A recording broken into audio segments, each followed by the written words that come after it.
afternoon and welcome to the 3:30 UWS News Bulletin. I'm Carla Buscema. Our top stories from today. Shockwaves across Zimbabwe as the leader Robert Mugabe refuses to resign. Our reporter Ludovica Muttini has more. Robert Mugabe, the 93-year-old president of Zimbabwe, surprised the population in giving no sign of resignation. We interviewed Antonella Alboni and Paolo Muttini, who lived in Harare, the capital, from 1992 until 1996. The first thing I noticed when I moved there was the need of security. And this provided me a kind of uneasiness. I was not used to have security at the front door. At home we had a lot of people, black people working for us, housekeepers, cook, gardeners, nannies. But they were really friendly and basically they liked us because we were a way to get a job. So we were providing them jobs, and it was okay. When I lived there, there was poverty, but not desperation. People had a sight toward the future. And I am really sorry because Zimbabwe is a great country, and it's a great country where to live, and it has a lot of potential. During the 80s in Zimbabwe, there were problems to get ordinary things, from fuel to butter. Mugabe is a man that came to power, and the power went to his head. Reporting for UWS News, Ludovica Muttini. Thanks, Ludovica.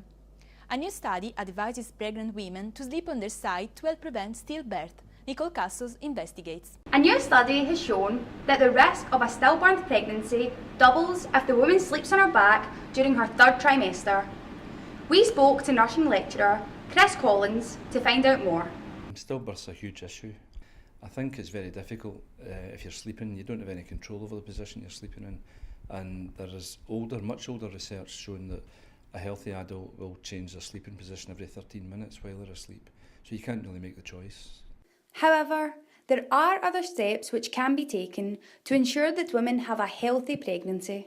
General good lifestyle measures like not smoking, regular exercise, regular activity, diet and vitamins are very important during pregnancy, and probably a good frame of mind, a good attitude towards things. And, if you have any anxieties about any part of pregnancy, speak to someone about it, because anxiety does have physiological effects which don't just affect the mother but will affect the baby. Nicole Cassos, UWS News, Air. Thanks, Nicole. Our reporter Petya Plachkova was in Edinburgh this weekend, where the Millennium Club Bulgaria hosted its first ever night celebrating Bulgarian traditions. Here is what she found out. Every year, thousands of Bulgarians leave their country to seek better life in the UK. This year, more than 400,000 Bulgarians live in Britain. I am at Edinburgh Sturgeon's Hall today, where the Scottish Committee of Millennium Club Bulgaria organized the first ever Night of the Bulgarian Community. So today we came to Edinburgh because Millennium Club of Bulgaria is a global organization that already has committees in 7 other cities all over the world, most of them in Europe and one in the United States of America. We had over, I think, 100 young people, most of them students, some of them young professionals, most of them in Scotland, from Edinburgh, from Aberdeen, from Strathclyde, from Glasgow.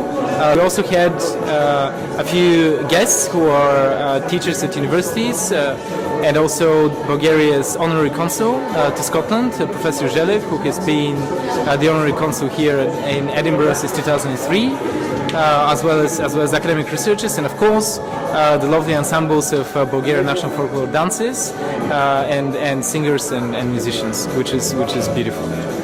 Another one of the main guests was James MacDonald Reid, a Scotsman who sings and plays Bulgarian songs. I didn't think it was going to be so large and so formal. I didn't know much about it. For UWS Newsroom, Petya Plachkova.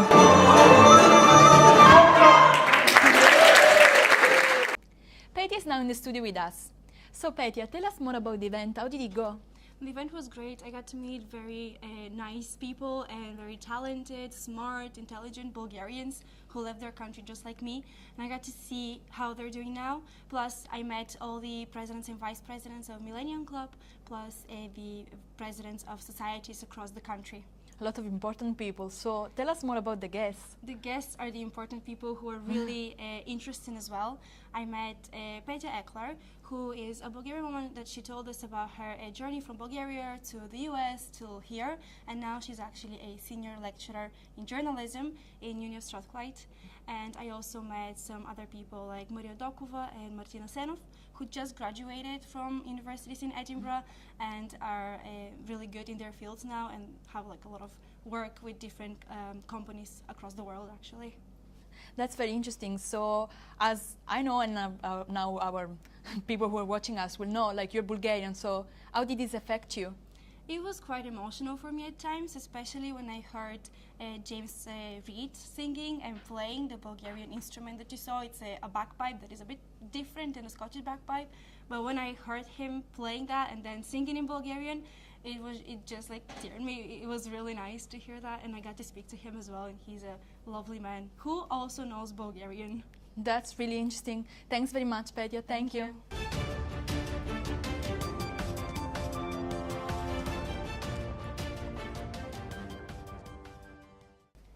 Now moving on, Siobhan Mackenzie, a Scottish designer, has just launched a fashion line in the US, making Scottish skills more popular abroad. Nicole Cassos has more. Scottish designer Siobhan Mackenzie's latest clothing line has just been launched at the New York luxury department store Bergdorf Goodman's. Her Scottish-inspired line will now be available alongside key designer brands such as Prada and Dior. My brand was inspired by my Highland roots and the history behind the Clan Mackenzie, so I wanted to kind of reinvent the kilt, Scottish dress, into a more contemporary and modern style. I would say develop your own niche style. I think that's what's worked for me, is that I've developed something that hasn't been done before, and so I've been very fortunate to get press on it because it's different. She stresses that fashion designers must work extremely hard to receive positive results. It's very difficult. I think it's just a longevity game. You need to be prepared to keep working and be persistent. You know, you can't just assume it's going to happen overnight. You need to just kind of keep working at it, keep making contacts, meet other designers, other people within the industry, and just keep building your network. Nicole Castles, UWS News. And as Christmas approaches, our reporter Susanna Martinkova investigates on how people across Scotland are getting ready to celebrate. Christmas, the most wonderful time of the year. Time when every small dream can become true and when all the people around the world come together to celebrate this special atmosphere. This weekend, we talk with people across Scotland about what are their favourite things about Christmas.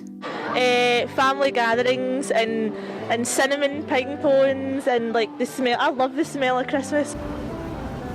The food and the drinks and the smell of it all. The Christmas atmosphere. Christmas, family and fun and tradition. Christmas presents are a very important part of Christmas as well, especially for children, but buying them can be sometimes very stressful. I'm sorted, I'm all organised because we work in hospitality, so it gets so busy over Christmas. Yeah, I've already bought quite a bit, I've got quite a lot on. A wee budget as well for different family members, I try to stick to that, otherwise you could just go wild. For UWS News, Susanna Martinkova. Thanks, Susanna. And now into sport.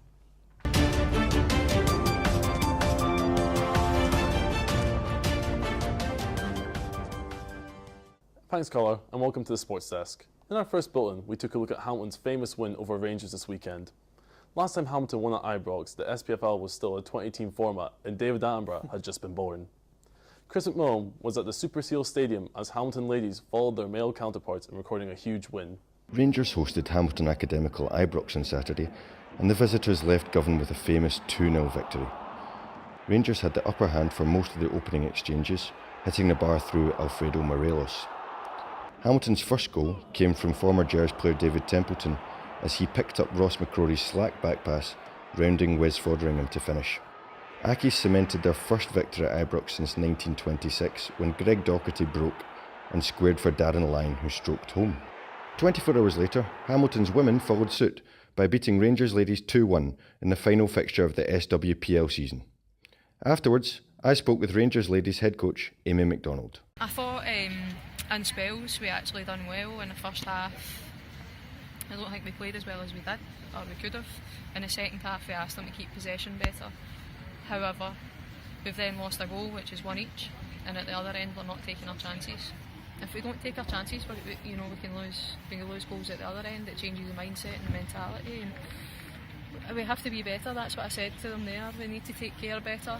We need to, every opportunity we get, we have to deal with the pressure better. We have to be able to take the opportunities, because it could have easily have been 4 or 5. They need to be consistent, and we've not been consistent, and it's now our job for next season to be able to build and to be able to push them forward, because we need consistency in performance. Thanks, Chris.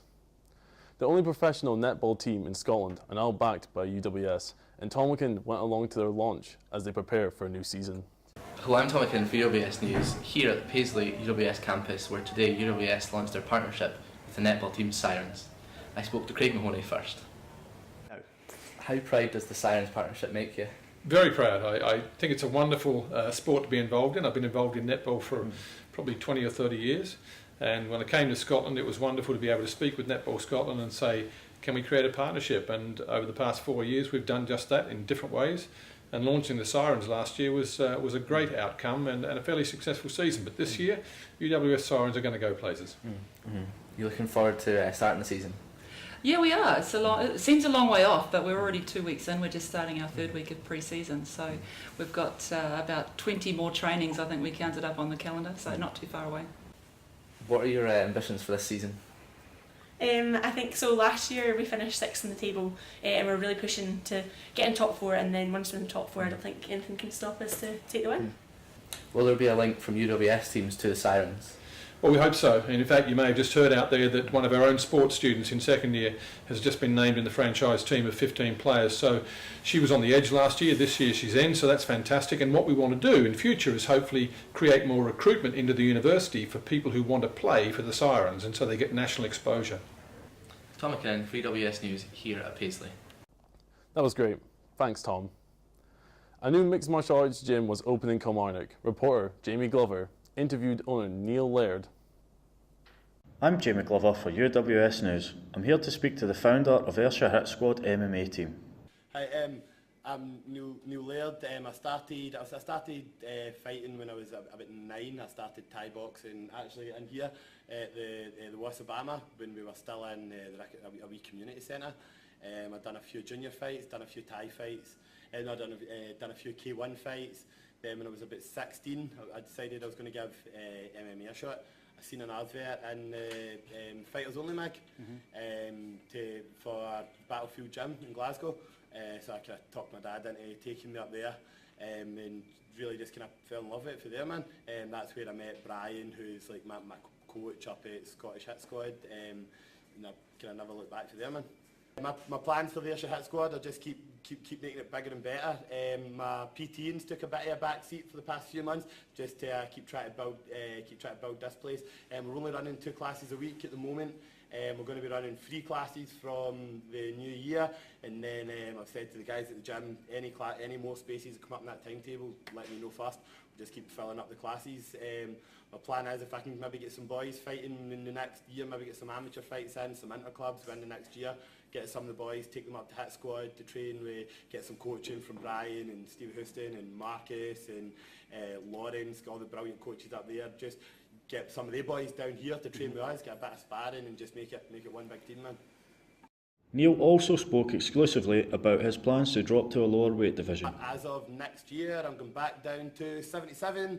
We're going to smash some people there, man. Hopefully March, if Brian can get me something sorted out for then. So, in the 77's where I go at the beginning of the year. I'm Jamie Glover for UWS News. Thanks for watching. Thank you, Jamie. Tony Pulis was sacked by West Brom today. Jan Wilhelm Spans joins us now. So, Jan, was this a sacking that was coming? Yeah, I think you could have seen it coming. West Brom's Chinese owner flew over from China to see this game against Chelsea on Saturday, and they lost 4-0. And large sections of the home crowd made their feelings towards Tony Pulis perfectly clear. they've been fed up for a long time now with this defensive, negative football, and it sort of all came to a boil. So in Tony Pulis's post-match reaction, you could sense that he knew the score. So would you say that this was a long time coming? Yeah, they have won 2 games in their last 18 or 19 Premier League games. They don't keep the ball very well. They are not very exciting to watch. So many of their supporters wanted him gone, and now that results took another turn for the worse, it was inevitable, yeah. And what's next for West Brom in terms of their managerial position? Well, Gary Maxson, his assistant, who formerly was manager at Bolton Wanderers, has taken temporary charge. And next game for West Bromwich Albion is Tottenham Hotspur away on Saturday, which is not a game you would realistically expect them to get anything from. But then next week they've got 2 crucial home games against Newcastle United and Crystal Palace, fellow contenders for relegation, and they would probably like to get a new manager through the door by then. And on the new manager, who are the early favourites for the job? Northern Ireland manager Michael O'Neill is the bookmakers' favourite, to the extent that they have suspended betting on him, but the local paper Birmingham Mail have understood that West Bromwich Albion's board is not interested in O'Neill. The other favourite that is mentioned quite often is Aberdeen manager Derek McInnes, who knows the club from his playing days. He played there for a couple of seasons, if I'm not mistaken. And other contenders include, well, very regular names you would expect, so Sam Allardyce, Craig Shakespeare, even current caretaker manager Maxson. And the most interesting name of all is the manager of arch rivals Wolverhampton Wanderers, Nuno Espirito Santo. Right, that's great. Thank you, Jan. Earlier today, we brought news that Finn Russell was departing Glasgow Warriors at the end of the season. Andrew Scott has more. Last night, Glasgow Warriors announced that the fly-half and Scotland international Finn Russell would be leaving the club at the end of the season. Finn, who's 25, is linked with a big money move away to France, with both Racing 13 and Montpellier linked with the Scot. I spoke to Finn's agent to see what he had to say on the matter. It's good that these guys come here. If they're attracting interest from other parts of the world and other successful teams, then that is testament, and it's Scottish Rugby's job, I think, to look at bringing to the next Finn Russell, the next Stuart Hogg, the next Hamish Watson, whoever that might be, and do that. So great if those guys can stay, and Finn will be gutted to leave Glasgow. But being at one club all your career is probably not what Finn was going to do. He was going to, like Gregor has. Gregor played in South Africa, played in France, played in several other clubs. Northampton Saints, I think a lot of players are going to want to dabble and experience different coaching structures and different teams, across Europe, across the world. So I don't think Finn will be different in that sense either. Yeah, he wants to challenge himself, and I think going into another team environment and working with another coach, he's got to get different challenges out there, and he thinks, and I think it will improve him as a player, and so I think that's not a bad thing to do at his stage of his career. It seems as if the time was right for Finn to move into his next chapter in his playing career. I've been Andrew Scott, UWS News. Thank you, Andrew. That's all we have from the sports desk. Back to you, Carla.